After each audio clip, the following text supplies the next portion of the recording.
much more limited supply than XRP, and has and always will, because it's only 21 billion or 21 million that'll ever be available. So that's why Bitcoin, again, supply and demand dynamics. Sol both have smart contract capability, whereas XRP doesn't.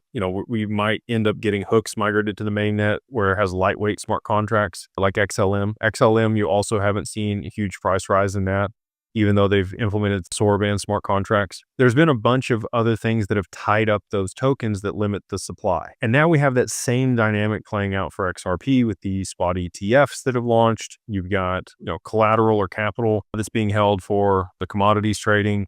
You got other derivatives that are being launched on XRP.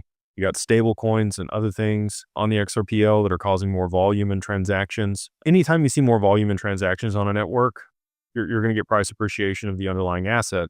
And so, Solana and Ethereum, because of the smart contract capability they had on those networks, NFTs were huge on those networks. We really didn't get a whole lot of volume for NFTs on the XRPL and adoption here. And then you've also seen a bunch of other smart contracts developed in Python and Solidity and on Solana that have some real world application.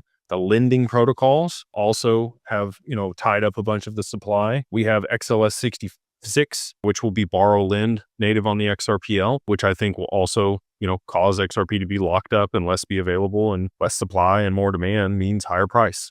So those three in particular that you mentioned there, they've already had situations where the supply was limited and there was a significant amount of demand for the asset. And that's what caused the appreciation of those tokens and the liquidity to move into those ecosystems. And we're right here on the forefront of that for XRP. So hopefully, that's why we need all these catalysts and we need the adoption of the network so that we get the volume and then the price appreciation.